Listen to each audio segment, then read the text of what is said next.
ധർമ്മരാജാവിൻ്റെ കാലത്ത് രാജാ കേശവദാസനാണ് ആലപ്പുഴ തുറമുഖം നിർമ്മിച്ചത് എന്ന് കേട്ടിട്ടുണ്ട്. ആലപ്പുഴയെ ഒരു വാണിജ്യ കേന്ദ്രമാക്കി മാറ്റാനായിട്ട് തിരുവിതാംകൂർ മഹാരാജാവ് വലിയ ശ്രമങ്ങൾ നടത്തി. പിന്നീട് തിരുക്കൊച്ചി സംയോജനത്തിന് ശേഷമാണ് കൊച്ചി ഒരു പ്രധാനപ്പെട്ട തുറമുഖമായിട്ട് പരിഗണിക്കപ്പെട്ടത്. റോബർട്ട് ബ്രിസ്റ്റോ എന്ന ഒരു ഇംഗ്ലീഷുകാരനാണ് കൊച്ചി തുറമുഖത്തെ വികസിപ്പിച്ച് ഇന്ന് കാണുന്ന നിലയിലേക്ക് എത്തിച്ചത്. കൊച്ചി തന്നെ സാമാന്യം ക്ഷീണമായ അവസ്ഥയിലാണ് ഇപ്പോൾ പോയിക്കൊണ്ടിരിക്കുന്നത്. കൊച്ചി തുറമുഖത്തോട് ചേർന്നാണ് വല്ലാർപാടം കണ്ടെയ്നർ ടെർമിനൽ ഉണ്ടാക്കിയത്. അത് വലിയ പരാജയമായിട്ട് മാറി. കണ്ടെയ്നറുകളൊന്നും വല്ലാർപാടത്ത് അടുക്കുന്നില്ല.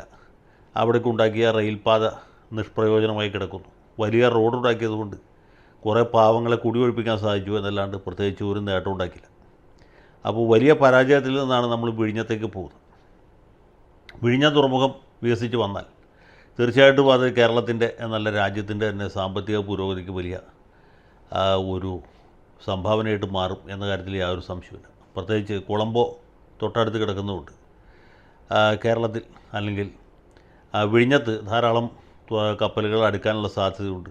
ഒരു പ്രധാനപ്പെട്ട വാണിജ്യ സങ്കേതമായിട്ട് വിഴിഞ്ഞവും അതിനോട് അടുത്ത പ്രദേശങ്ങളൊക്കെ മാറാനുള്ള സാധ്യതയുണ്ട്. അങ്ങനെ ഒരു വലിയ സാധ്യത മുൻകൂട്ടി കണ്ടുകൊണ്ടാണ് ശ്രീ കെ കരുണാകരൻ മുഖ്യമന്ത്രി ആയിരുന്ന സമയത്ത് വിഴിഞ്ഞം തുറമുഖത്തെക്കുറിച്ച് നമ്മൾ കൂടുതലായിട്ട് ആലോചിക്കാൻ തുടങ്ങിയത്. വിഴിഞ്ഞം ഒരു സ്വാഭാവിക തുറമുഖമല്ല, കൃത്രിമമായിട്ട് ഉണ്ടാക്കപ്പെടേണ്ടുന്ന ഒരു തുറമുഖമാണ്. വലിയ നിർമ്മാണ ചെലവ് ആവശ്യമുണ്ട്, വലിയ മൂലധന നിക്ഷേപം ആവശ്യമുണ്ട്. കേരളം പോലൊരു സംസ്ഥാനത്തിന്, ഇന്ത്യ എന്നൊരു രാജ്യത്തിന് തന്നെ അത്ര വലിയൊരു മൂലധന നിക്ഷേപം നടത്താൻ പറ്റാത്ത സാഹചര്യത്തിലാണ് ഇത് സ്വകാര്യ മേഖല ഏൽപ്പിക്കാനുള്ള ചിന്തകൾ ഉണ്ടായത്. ഉമ്മൻചാണ്ടി കേരളത്തിൽ മുഖ്യമന്ത്രിയായിരിക്കുന്ന സമയത്താണ്, കെ ബാബു തുറമുഖ മന്ത്രിയായിരിക്കുന്ന സമയത്താണ് അദാനി ഗ്രൂപ്പുമായിട്ട് ഒരു കരാർ ഒപ്പിടുന്നത്. കോൺഗ്രസിൻ്റെ അഖിലേന്ത്യാ നേതൃത്വത്തിന് തന്നെ ഇക്കാര്യത്തിൽ വലിയ എതിരഭിപ്രായം ഉണ്ടായിരുന്നു. കാരണം രാഷ്ട്രീയമായിട്ട് കോൺഗ്രസിനോടും അതിൻ്റെ നേതാക്കന്മാരോടും വിരുദ്ധ ചേരിയിൽ നിൽക്കുന്ന ഒരു സംവിധാനമാണ് അദാനി ഗ്രൂപ്പ്. അവർക്ക് BJPയോടും അതിൻ്റെ പരമോന്നത നേതാവായ നരേന്ദ്രമോദിയോടുമുള്ള അടുപ്പം വളരെ പ്രസിദ്ധമാണ്. അദാനി ഗ്രൂപ്പ് ഇന്ത്യയിൽ മാത്രമല്ല വിദേശ രാജ്യങ്ങളിലൊക്കെ മൂലധന നിക്ഷേപം നടത്തിയിട്ടുണ്ട്. ഇതുപോലെ പല സംരംഭങ്ങളും ഏറ്റെടുത്ത് വിജയിപ്പിച്ചിട്ടുണ്ട്. അവർക്ക് ഈ കാര്യത്തിൽ കഴിവും പ്രാപ്തിയും മുൻപരിചയവുമുണ്ട്.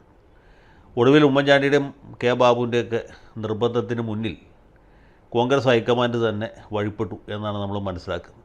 ആ സമയത്ത് തന്നെ വലിയ അഴിമതി ആരോപണങ്ങളുണ്ട്. കോൺഗ്രസ്സിലെ തന്നെ I ഗ്രൂപ്പുകാർ അടക്കം പറഞ്ഞിരുന്നത് ഈ വിഷയത്തിൽ കോൺഗ്രസ്സിലെ A ഗ്രൂപ്പ് നേതാക്കന്മാർ, പ്രത്യേകിച്ച് ഉമ്മൻചാണ്ടിയും കെ ബാബുവും ഒക്കെ വലിയ തോതിൽ സംഭാവന സ്വീകരിച്ചിട്ടുണ്ട് എന്നാണ്. ഏതായാലും കരാർ ഒപ്പിട്ടു. പിന്നീട് അതിൻ്റെ പല വ്യവസ്ഥകളെക്കുറിച്ച് പല തർക്കങ്ങളും ഉണ്ടായി. അതിനെക്കുറിച്ച് നടത്തിയ അന്വേഷണത്തിൽ ഇതിൽ പല വ്യവസ്ഥകളും അസംബന്ധ നിർഭരമാണ്, സംസ്ഥാനത്തിൻ്റെ ഉത്തമ താല്പര്യത്തിന് നിരക്കുന്നതല്ല എന്നൊക്കെ കണ്ടെത്തിയിരുന്നെങ്കിലും ഈ കരാറുമായിട്ട് മുന്നോട്ട് പോകാൻ തന്നെയാണ് പിന്നീട് വന്ന പിണറായി സർക്കാരും ഒന്നാം പിണറായി സർക്കാരും സന്നദ്ധമായത്. ആദ്യഘട്ടത്തിൽ ഇതിന് ലത്തീൻ കത്തോലിക്ക സഭയുടെ വലിയ പിന്തുണ ഉണ്ടായിരുന്നു. തിരുവനന്തപുരം ആർച്ച് ബിഷപ്പ് അതുപോലെ മറ്റ് വൈദികരുമൊക്കെ വിഴിഞ്ഞം പദ്ധതിക്ക് ശക്തമായ പിന്തുണ കൊടുത്താണ്. കാരണം ഈ വിഴിഞ്ഞം പ്രദേശം വികസിപ്പിക്കപ്പെടുകയാണെങ്കിൽ അതിൻ്റെ ഗുണം അനുഭവിക്കുന്നത് ഈ സമുദായത്തിൽപ്പെട്ട ആളുകളുണ്ടാവും എന്നുള്ളതുകൊണ്ടാണ്. പക്ഷേ പിന്നീട് ഇതിൽ പ്രാവർത്തികമാകുമ്പോൾ മത്സ്യത്തൊഴിലാളികൾക്കുണ്ടാകാവുന്ന അപകടങ്ങളെക്കുറിച്ചും മുതലപ്പുഴയിൽ നിരവധി ആളുകൾ മരിച്ചതിനെക്കുറിച്ചുമൊക്കെ പല സംശയങ്ങളും പല ആരോപണങ്ങളൊക്കെ ഉയർന്നു വന്നു. സഭ ഒരു സമരമാർഗത്തിൽ പ്രവേശിക്കുന്നു. വലിയ സമരം, വലിയ പ്രക്ഷോഭം അവിടെ അരങ്ങേറുന്നത് കണ്ടു. കേരള സർക്കാർ വളരെയധികം സംയമനം പാലിച്ചു. മറ്റേതെങ്കിലും ഒരു വിഭാഗക്കാരൻ അവിടെ സമരം ചെയ്തെങ്കിൽ അവിടെ ഉണ്ടാകുമായിരുന്ന ചോരച്ചൊരിച്ചിൽ അതിഭയങ്കരമാകുക. ഹൈക്കോടതി ഉത്തരവ് പോലും കാറ്റിൽ പറത്തിക്കൊണ്ടാണ് ഈ സഭയും വൈദികന്മാരും ഈ സമരത്തിന് നേതൃത്വം കൊടുത്തത്. ഒടുവിൽ ഒന്നും തന്നെ നേടാൻ കഴിയാതെ സമരം അവസാനിപ്പിക്കുന്നത് നമ്മൾ കണ്ടു. കോടതി ഉത്തരവുകൾ നിരന്തരമായി വരുന്നു. സർക്കാരിൻ്റെ ഭാഗത്തുനിന്ന് സമരക്കാർക്ക് പ്രത്യേകിച്ച് യാതൊരു ആനുകൂല്യവും കിട്ടുന്നില്ല. സർക്കാർ ഏതാണ്ട് നിഷ്പക്ഷത പാലിച്ച്, നിസ്സംഗത പാലിച്ച് ഈ സമരത്തിന് നടുക്ക് നിൽക്കുന്നതാണ് കണ്ടത്.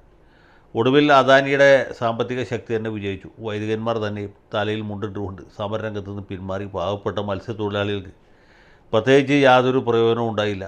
അവരുടെ ആവശ്യം ഈ പദ്ധതി തന്നെ ഉപേക്ഷിക്കണം എന്നുള്ളതായിരുന്നു. ഏതാണ്ട് വലിയ തോതിൽ പ്രവൃത്തി പൂർത്തീകരിച്ച്, മുക്കാൽ പങ്ക് പൂർത്തീകരിച്ചതിന് ശേഷം ഈ പദ്ധതിയിൽ നിന്ന് പിന്മാറാനായിട്ട് സർക്കാരിനോ അല്ലെങ്കിൽ അദാനി ഗ്രൂപ്പിനോ സാധിക്കുമായിരുന്നില്ല. അതിപ്പോൾ ലത്തീൻ കത്തോലിക്ക സഭയല്ല, ആര് തന്നെ സമരം ചെയ്താലും അത് സാധ്യമല്ല എന്നുള്ളത് നമുക്കറിയാം. ഈ പദ്ധതി വരുന്നതിന് മുമ്പ് സമരം ചെയ്തെങ്കിൽ പിന്നെ അതിനെന്തെങ്കിലും ന്യായമുണ്ട്, അതിനെന്തെങ്കിലും നീതീകരണമുണ്ട്. ഇതൊന്നുമില്ലായിരുന്നു. ഏതായാലും സഭയും മത്സ്യത്തൊഴിലാളികളും സമരരംഗത്ത് നിന്ന് പിന്മാറി, വേദനയോടെ പിന്മാറി എന്ന് പറയുന്ന കൂടുതൽ ശരി. അവരുടെ സങ്കടങ്ങൾ ഇന്നേ ദിവസം വരെ പരിഹരിക്കപ്പെട്ടിട്ടില്ല. മുതലപ്പുഴയിൽ ഒരു പുലിമുട്ടുണ്ടാക്കുന്ന കാര്യത്തിൽ പോലും സർക്കാർ നിസ്സംഗത പുലർത്തുകയാണ്. ഇപ്പോൾ കഴിഞ്ഞ ദിവസം പോലും ഒരു മത്സ്യത്തൊഴിലാളി അവിടെ മുങ്ങി മരിച്ച സംഭവം ഉണ്ടായി. അപ്പോൾ ഇങ്ങനെയൊക്കെയുള്ള ദുരിതങ്ങളും ദുഃഖങ്ങളും ഒരു ഭാഗത്ത് നിൽക്കുന്നു. അതേസമയത്ത് തന്നെ കേരളത്തിൻ്റെ വികസനം അല്ലെങ്കിൽ രാജ്യത്തിൻ്റെ സാമ്പത്തിക പുരോഗതി എന്ന് പറഞ്ഞ വേറൊരു ഘടകം മറുഭാഗത്ത് നിൽക്കുന്നു. അപ്പോൾ ഇത് രണ്ടും സമഞ്ജസമായിട്ട് സന്നിവേശിപ്പിച്ചുകൊണ്ട് മാത്രമേ പുരോഗതി സാധ്യമുള്ളൂ. അല്ലാണ്ട് കുറേ ആളുകൾ വികസനത്തിന് വേണ്ടി ത്യാഗം സഹിക്കുന്നു, കുറച്ച് പേർ അതിൻ്റെ ഗുണം അനുഭവിക്കുന്നു എന്ന് പറയുന്നത് ഒരു സമൂഹത്തിനും, ഒരു പരിഷ്കൃത സമൂഹത്തിനും പ്രത്യേകിച്ച് സന്തോഷകരമായിട്ടുള്ളൊരു കാര്യമല്ല. അപ്പോൾ ഇങ്ങനെ ഒരു പരിണതിയിൽ കൂടി കടന്നു പോകുന്നു. ഏതായാലും വിഴിഞ്ഞം തുറമുഖം യാഥാർത്ഥ്യമാകുകയാണ്. ആദ്യത്തെ മദർഷിപ്പ് അവിടെ എത്തി. ഇതിൻ്റെ ക്രെഡിറ്റ് പൂർണ്ണമായിട്ട് പിണറായി വിജയൻ സംഘവും അടിച്ചെടുക്കാനുള്ള ശ്രമമാണ് നടത്തിക്കൊണ്ടിരിക്കുന്നത്. സ്വാഭാവികമാണല്ലോ, കാരണം ഭരിക്കുന്ന പാർട്ടിയാണ് സാധാരണഗതിയിൽ ഇതിൻ്റെ ഗുണഫലങ്ങൾ അവകാശപ്പെടുക. ഇപ്പോൾ 1969 നമ്മുടെ ഭൂപരിഷ്കരണ നിയമമാണെങ്കിൽ അത് പൈലറ്റ് ചെയ്ത് ഗൗരിയമ്മയാണ് പാസ്സാക്കിയത് EMS മുഖ്യമന്ത്രിയായിരിക്കുന്ന സമയത്താണ്. പക്ഷേ നടപ്പാക്കിയത് അച്യുത മേനോൻ സർക്കാരാണ്. അതിൻ്റെ ഗുണം രാഷ്ട്രീയമായിട്ടും മറ്റു തരത്തിലും അച്യുത മേനോനും അന്നത്തെ റവന്യൂ മന്ത്രിയായിരുന്ന KT ജേക്കബിന് ലഭിച്ചു എന്നുള്ളതാണ് ചരിത്രം. അപ്പോൾ ഇങ്ങനെയൊക്കെയുള്ള സംഭവങ്ങൾ മുമ്പ് ഉണ്ടായിട്ടുണ്ട്. ഏതായാലും ഉമ്മൻചാണ്ടിയും ബാബുവും വഹിച്ച പങ്ക് ആർക്കും മായ്ച്ചു കളയാൻ പറ്റുകയില്ല, ചരിത്രത്തിൻ്റെ ഭാഗമാണ്. അതുപോലെ കരുണാകരനും തുറമുഖ വകുപ്പ് മന്ത്രിയായിരുന്ന MV രാഘവനും ഈ കാര്യത്തിൽ പ്രകടിപ്പിച്ച മുൻകൈ അതും വളരെ പ്രധാനപ്പെട്ട ഒന്നാണ്. ഈ സർക്കാരിൻ്റെ കാലത്താണ് പൂർത്തീകരിച്ചത്. കേന്ദ്ര സർക്കാരിൻ്റെ നിർലോഭമായ പിന്തുണ ഉണ്ടായിരുന്നു. പിന്നെ അദാനി ഗ്രൂപ്പിൻ്റെ വലിയ സാമ്പത്തിക ശക്തിയും അതുപോലെ തന്നെ സ്വാധീനവും രാഷ്ട്രീയമായിട്ടും നീതിന്യായ രംഗത്തുമൊക്കെയുള്ള അവരുടെ മേൽക്കോയ്മ ഇതിൻ്റെ അകത്ത് പ്രതിഫലിച്ചിട്ടുണ്ട് എന്നുള്ളത് സത്യമാണ്. ഇനി ഇത് എന്തുമാത്രം വിജയിക്കുമെന്നുള്ളതാണ് പ്രധാനപ്പെട്ട കാര്യം.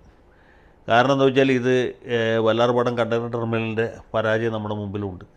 അങ്ങനെ ഒരു സാഹചര്യത്തിൽ പ്രത്യേകിച്ചും വിഴിഞ്ഞത്തിന് എന്തുമാത്രം മുന്നേറാൻ കഴിയും, പിന്നെ ചൈനയും ശ്രീലങ്കയുമൊക്കെ ഈ രംഗത്ത് ഉയർത്തുന്ന വെല്ലുവിളികളെ എങ്ങനെ വിഴിഞ്ഞത്തിന് അതിജീവിക്കാൻ കഴിയും എന്നുള്ളത് പ്രധാനമാണ്. ഏതായാലും രാജ്യത്തിൻ്റെ സാമ്പത്തിക പുരോഗതിയെ സംബന്ധിച്ചിടത്തോളം ഒരു നിർണായകമായ കാൽവെപ്പാണ് ഇപ്പോൾ പൂർത്തീകരിച്ചിരിക്കുന്നത്.